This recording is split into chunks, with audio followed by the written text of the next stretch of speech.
y'all. Welcome if you're new here. Welcome back if you've been here before. My name is Belle, and this is the Belle Perspective. And today we're going to be reviewing Love and Marriage Huntsville, Season 6, Episode 12. We's got a monster issue. But before we get into that, I've got a couple housekeeping items we got to cover.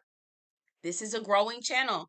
I have some goals for my YouTube channel and I really need your help. I really need your help. Go ahead and hit the subscribe button if you haven't already.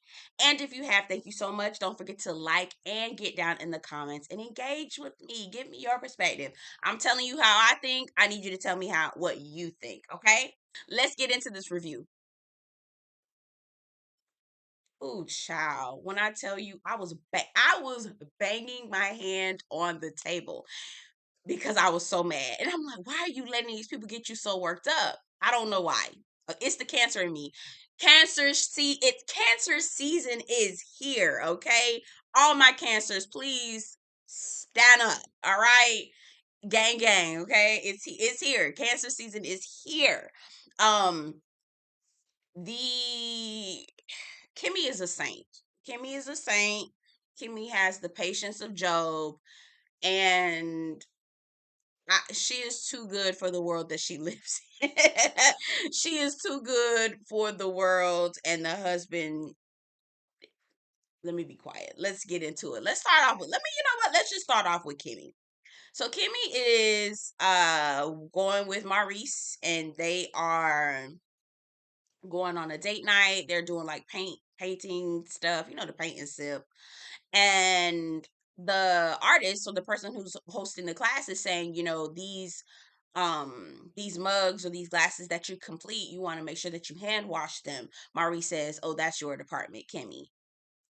So you mean Kimmy is only relegated to cleaning the house? Like, so you're openly admitting that you do not clean, and that has been her problem, and she has clearly stated that forever, and you still think that it is not your job.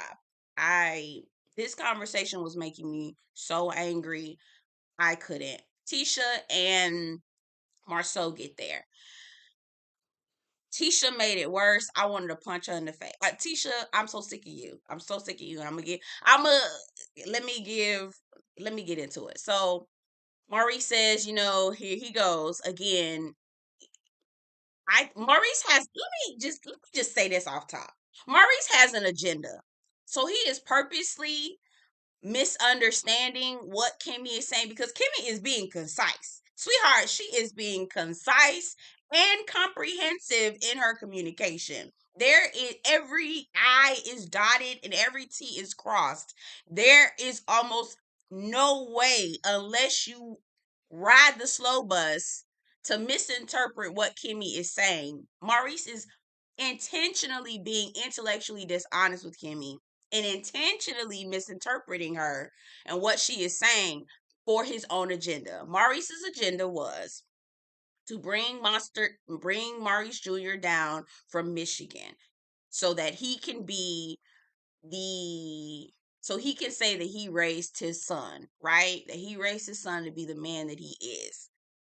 But Maurice doesn't actually want to do the work. He doesn't want to actually do the parenting. He is commissioning, in his mind, Kimmy and Kiuwha. And that's the reason why he keeps saying y'all need to work on y'all relationship. Because, okay, so y'all know how it is when y'all at work, right? And you have a supervisor that don't want to do no work. You know what I mean? Okay, so the supervisor is like, I'm delegating this task to y'all too, these two co-workers, two team members, but the supervisor also needs to be doing some work too, because they're just a supervisor and they're just as responsible, if not more responsible, for the project than anybody else, right? Because they are the supervisor. So the supervisor don't want to do any work. The two employees keep coming to the supervisor and saying, hey, we have issue here. We need your expertise as a supervisor because you're responsible for this. We've done our part, but we need you to take it to the next, right? Supervisor, do supervisory things, okay?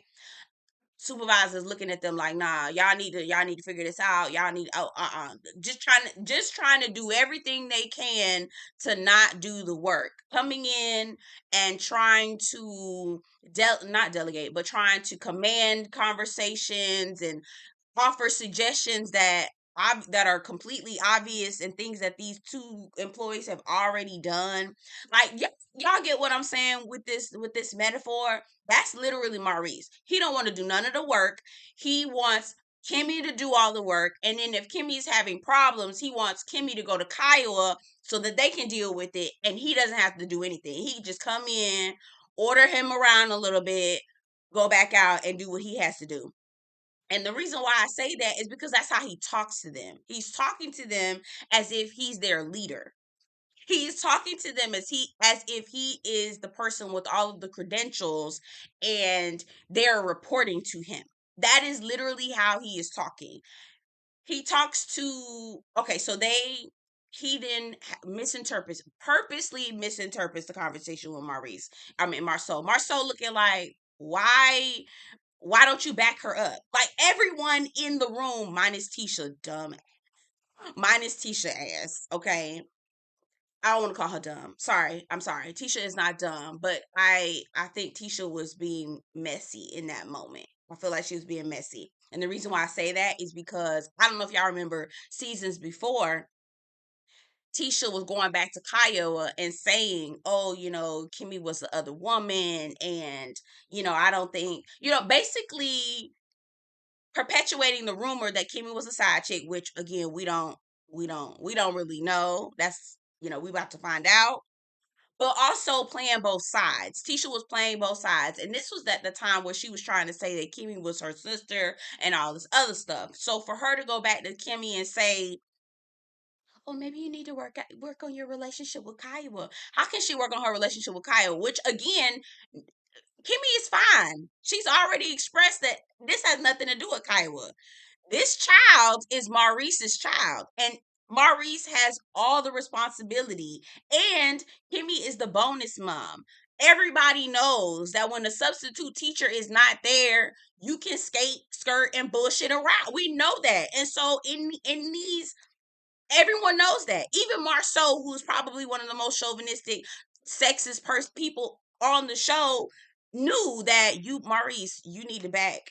The man who didn't know his child had a peanut allergy knew and understood that you need to back Kimmy up with this, and also knew and understood that when Maurice got his behind up and decided that he was going to leave Kimmy to have this conversation about Maurice Jr.'s behavior, left for a client meeting. He was like, well, I have a client meeting. Well, okay. So is your client meeting more important than your son? You need to move some things around, Maurice. You need to move some things around. So yeah, that whole conversation was so aggravating. So then we have a whole not breakdown, but a whole sit down with Kiuwha, Kimmy, and Maurice, this is how I know you don't spend enough time with your son, because you couldn't even read his body language. I'm looking at this boy like, oh no, he missed his mom. I looked directly in his face. And when his mom said, let's have some dinner, you and I, just me and you, the way his face lifted, like you could see his body language saying, I need my mom. He literally, the baby was saying, and not that he is a baby, no, but he's still a child. He's not an adult. We don't need to adultify these children. We don't need to do that. He is still a child, Maurice. He is still a child. He is your child that you're responsible for, and that you fought so hard to get him down here. And now that he's here, you're neglecting him. It just feels like you wanted him down here as a showpiece or something. Anyway, Maurice Jr. looking at Maurice Sr. like, I wish he shut the fuck. He really was looking at him like, I wish he shut the fuck up. Like everybody in the room was like, Maurice, shut the fuck up. You don't even be here like that. You be running around doing what's more important to you. Anyway, back to what I was saying. You could read Maurice Jr.'s body language and see that the boy wanted to be with his mama and needed some attention. He needs attention. He's an only child. He's how. So they're trying to break that down to Maurice, which again, Maurice understand. Maurice can't be no whole attorney and don't understand this. You're not about to tell me that. Maurice not about to play with me. He not about to play in my face like he playing in theirs.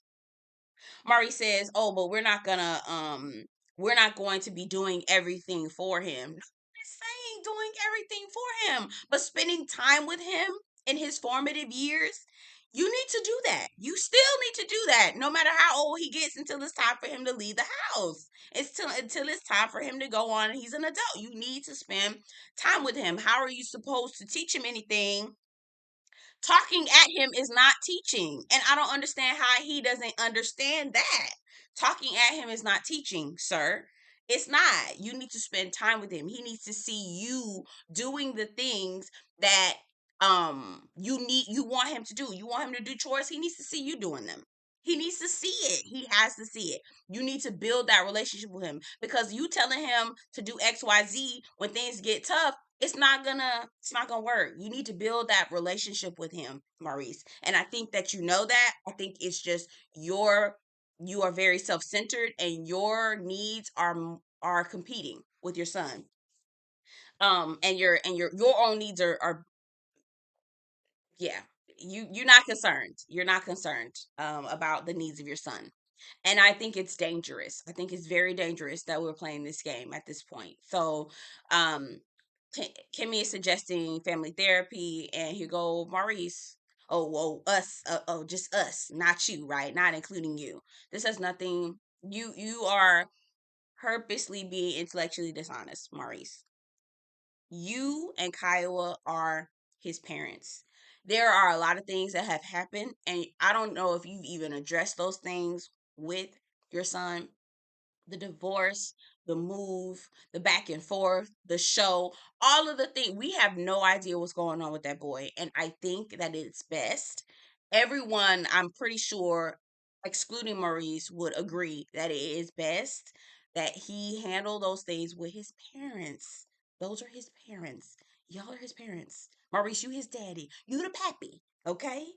And now it's time for you to step up. Maurice was making me so angry. I I couldn't. Like, he really was being that supervisor that don't want to do no work, and then offering all these bullshit ass excuses. Oh, well, maybe you need to work this out with Kiuwha. It's probably because you haven't worked it out with Kiuwha. If you don't, and then when she said, "Well, tell me exactly what I need to do," language, right, because you don't. Oh, what else is going on? Martell meets with his brother, Montez, 5 years younger. I think Montez has the same mom but a different dad. Um, did I say, yeah, Martell? Martell is also going to therapy. Now, when he originally said I'm going to therapy, he made it seem like it was an elective process. Martell did not elect to go to therapy. It was court appointed. Martell, child. Anyway, and if it's not Dr. Francis, it really need to be Dr. Francis. It really does. It really does. Is this the okay? I'm being messy right now. Now, is this the brother that they said went to jail for allegedly stealing them ATMs? Allegedly, because Martell said had he not gotten into ROTC, he probably would have been into the same mess that him and his brother was in. What mess was y'all in, Martell? Was that allegedly stealing them ATMs and stuff? That's what the people say, y'all. That's what the people say. That's what the people say. Um, I'd be interested. I'd be interested to hear. Stormy is having her issues with her mom and sister. Courtney is telling her that it's her mama. Her mama only wants her to herself, and that anybody else who tries to, try to formulate a relationship with Stormy, her mother is going to have some sort of type of animosity and, resentment towards. I've been there before. I still am there. It is a very tough thing. And I don't know why I was getting so emotional when I was watching Stormy. I was like, girl, I feel you, girl. I feel you. It is very, very hard to see family members not get along for stupid mess. It's like y'all don't even know if you are going to, like, every day isn't promised. And here y'all are arguing about stuff that doesn't even matter. And you really want a close knit family, but because of the bickering, the back and forth, nobody wants to. So I feel bad for Stormy. I really like Stormy. I like Stormy like that, like that. I really do. I like her. Yeah. Stormy is that girl to me. To me. Stormy is that girl. What else is happening? What else is going on? What else is going on? That's all. I have not watched Love and Marriage Detroit, but I think it might be promising. I'm going to watch it. I'm going to review it. That is going to be on the docket. So that should be coming out soon, y'all. I'm trying to catch up. I really am trying to catch up on all these videos because I've been slacking. Okay. Anyway, y'all get down in the comments and let me know what y'all think about the episode. What do you think about Maurice? Is he being intellectually dishonest? Because anyway, I'm not gonna go off on a tangent, but y'all tell me what y'all think. Get down in the comments. Don't forget to like, share, comment, and subscribe. And I'll see you guys in the next one. Take care.